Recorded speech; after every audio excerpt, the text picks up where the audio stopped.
दिनैनि सानाव अख्रां आरो हानि गेजेराव जेसेबां फारागथि दङ इउपिपिएल आरो बिपिएफनि गेजेराव फारागथि दङ।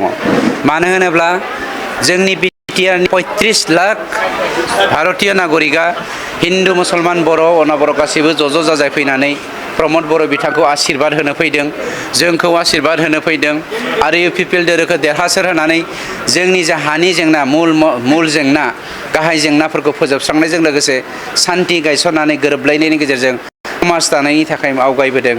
बेखौ दिनै साफ्रोमबो रायजो राजाफ्रा बाङालि सम्प्रदायनिफ्रायनो होन, राजबंशीनिफ्रायनो होन, मुसलमाननिफ्रायनो सुत्रधर, बर', सान्तालि, आदिबासि, नेपालि गासैबो जाथु जनगोष्ठीया ज' जानानै फैदों। जों वेलकाम खालामदों। Thank you. दिनैनि सानाव अख्रां आरो हानि गेजेराव जेसेबां फारागथि दङ इउपिपिएल आरो बिपिएफनि गेजेराव फारागथि दङ।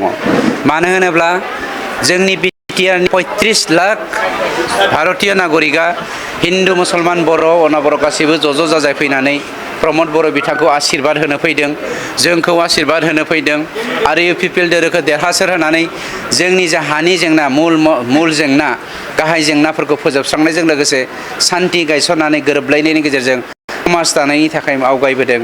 बेखौ दिनै साफ्रोमबो रायजो राजाफ्रा बाङालि सम्प्रदायनिफ्रायनो होन, राजबंशीनिफ्रायनो होन, मुसलमाननिफ्रायनो सुत्रधर, बर', सान्तालि, आदिबासि, नेपालि गासैबो जाथु जनगोष्ठीया ज' जानानै फैदों। जों वेलकाम खालामदों। Thank you.